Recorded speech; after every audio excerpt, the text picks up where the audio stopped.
بسم اللہ الرحمن الرحیم الحمد للہ رب العالمین اشہد ان لا الہ الا اللہ وحدہ لا شریک لہ واشہد ان سیدنا ومولانا محمدا عبدہ ورسولہ اما بعد فاعوذ باللہ من الشیطان الرجیم بسم اللہ الرحمن الرحیم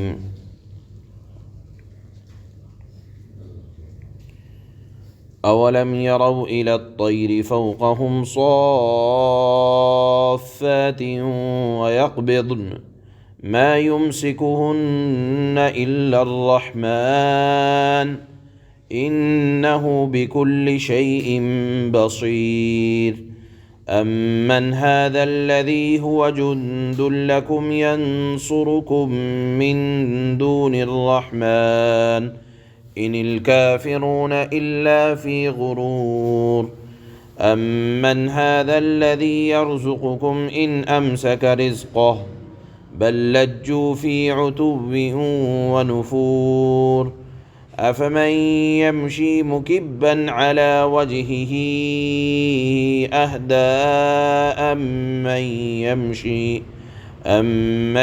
يَمْشِي سَوِيًّا عَلَى صِرَاطٍ مُسْتَقِيمٍ صدق اللہ مولانا العلی العظیم۔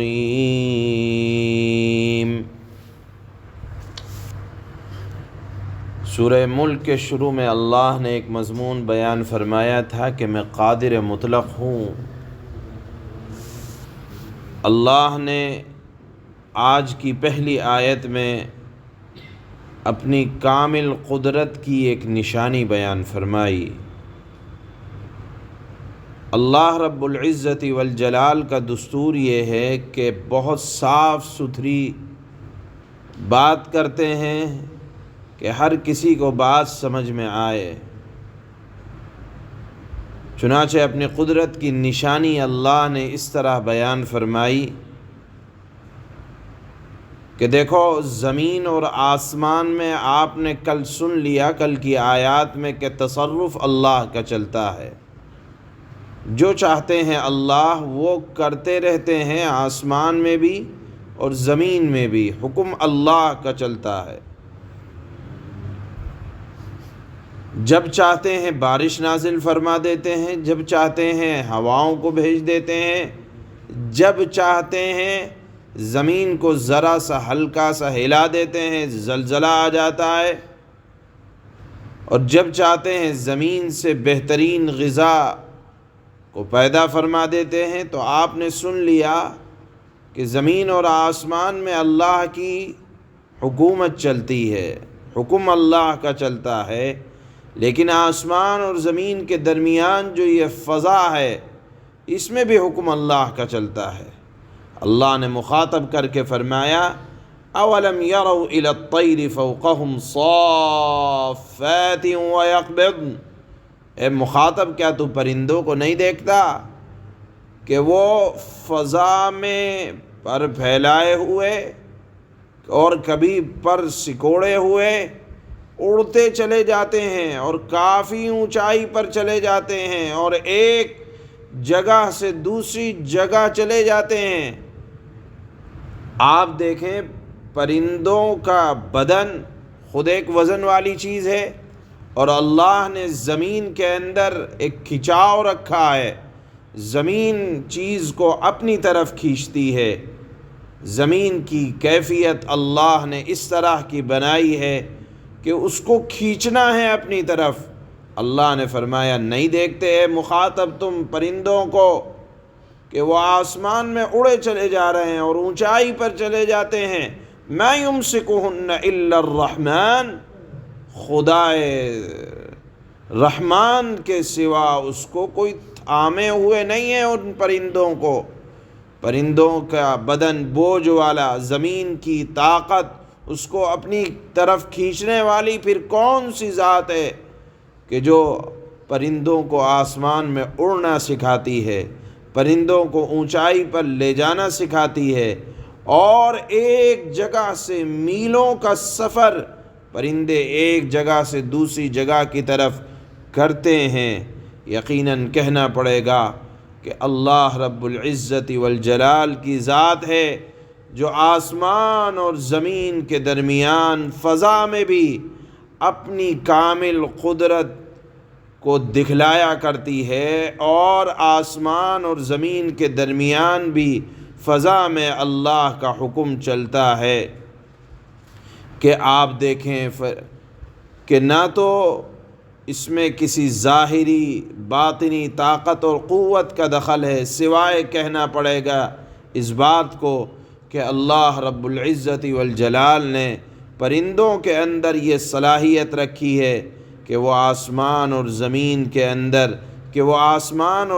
کے درمیان کس بہترین خوبی کے ساتھ اپنے بھاری بوجھ کو لے کر چلتے رہتے ہیں، اور باوجود زمین کی کشش کے وہ نیچے نہیں گرتے۔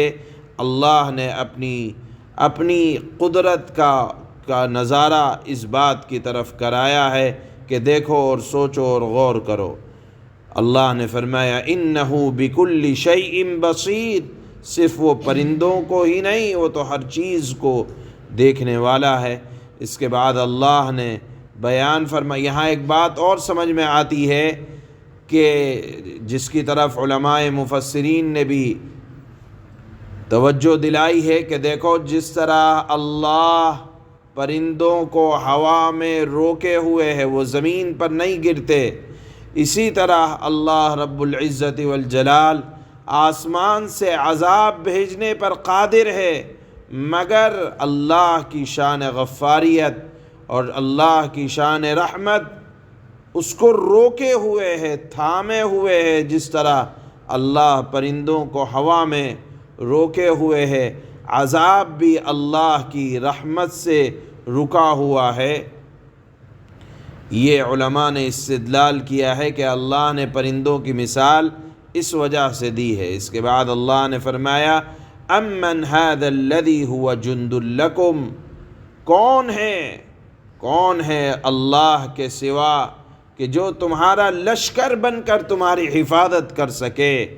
اللہ کی شان دیکھیں کہ لشکر اللہ کی طرف سے ہماری حفاظت میں لگے ہوئے ہیں، کہیں تو فرشتوں کے ساتھ ہماری حفاظت ہو رہی ہے، کہیں موسم کو اللہ نے ایسا بہترین بنا رکھا ہے کہ ہماری طبیعت کے موافق ہے، ورنہ آپ دیکھیں کہ کہیں تو ایسی ٹھنڈ پڑتی ہے، چاند پر جس طرح سے انسانی زندگی کے خلاف ہے، وہاں اتنی ٹھنڈ پڑتی ہے کہ انسان وہاں جی نہیں سکتا۔ زمین پر اللہ نے ایسا بہترین نظام کہ اللہ نے مثال دی جند لکم، اللہ کی ایک رحمت نہیں بلکہ رحمتوں کے لشکر ہیں، جس کی وجہ سے تم زمین پر جی رہے ہو کہ اللہ نے موسم کو، ہوا کو اپنی رحمت سے ایسا سازگار بنایا کہ اگر ایک سیکنڈ کے لیے زمین سے آکسیجن کو ختم کر دیا جائے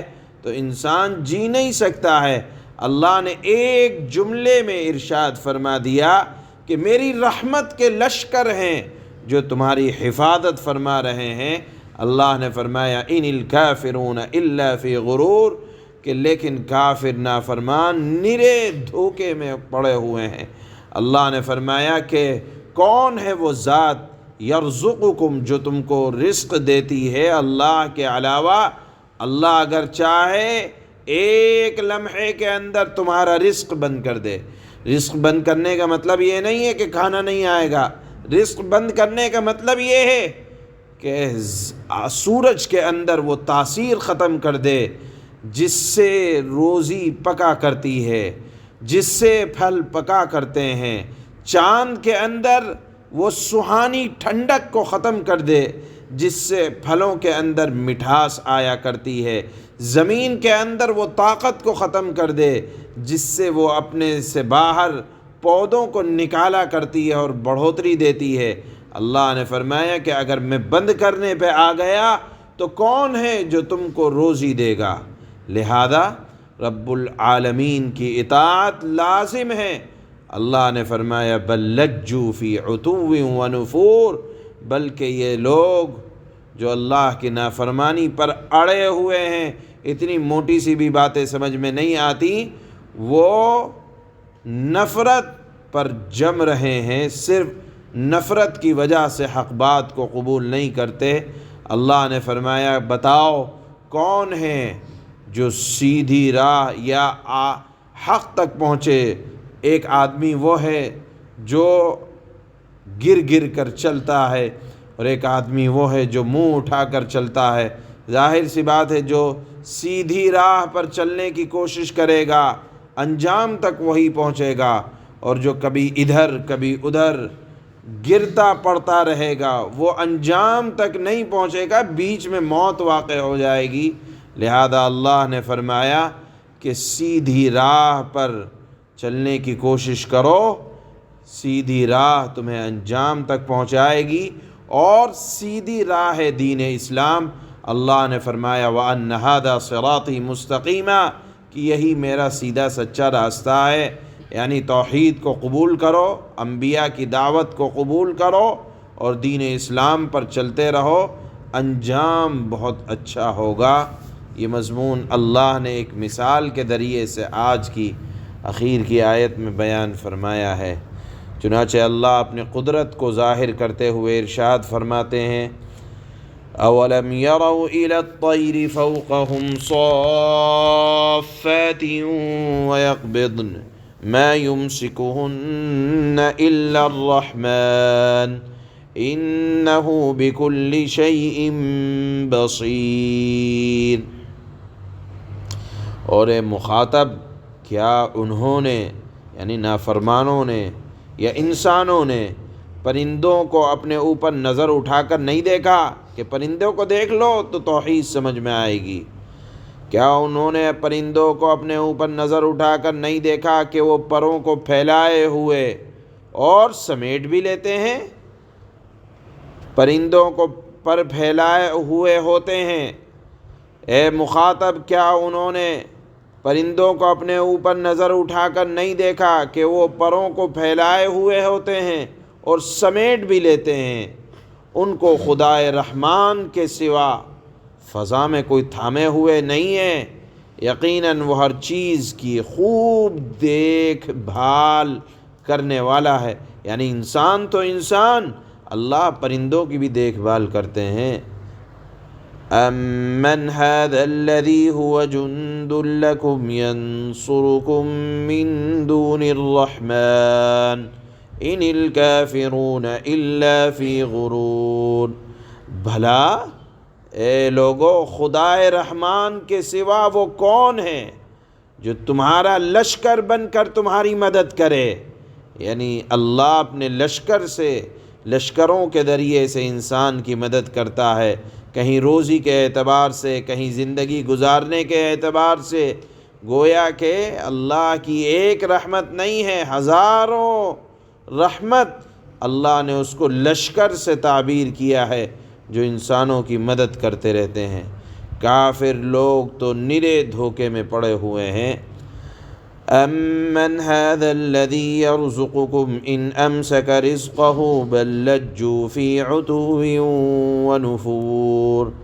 اگر اللہ اپنا رزق بند کر دے تو بھلا وہ کون ہے جو تمہیں رزق عطا کر سکے گا؟ یعنی کون ہے جو چاند کے اندر وہ تاثیر پیدا کرے کہ پیداوار کے اندر اس کے ذریعے سے بدلاؤ آئے؟ اس کے باوجود، یعنی اللہ کی اتنی رحمتوں کے باوجود، وہ سرکشی اور بیزاری پر جمے ہوئے ہیں۔ أَفَمَن يَمْشِي مُكِبًّا عَلَى وَجْهِهِ أَهْدَىٰ أَمَّن يَمْشِي سَوِيًّا عَلَى صِرَاطٍ مُسْتَقِيمٍ۔ بھلا جو آدمی اپنے منہ کے بل اوندھا چل رہا ہو وہ منزل تک زیادہ پہنچنے والا ہوگا، یا وہ جو ایک سیدھے راستے پر سیدھا سیدھا چل رہا ہو وہ منزل مقصود پر پہنچنے والا ہوگا؟ ظاہر سی بات ہے جو سیدھے راستے پر سیدھا چلنے والا ہوگا وہی منزل مقصود پر پہنچے گا۔ سیدھا راستہ یہ اسلام ہے، اس پر چلنا چاہیے تو منزل مقصود پر پہنچیں گے۔ سبحان اللہ.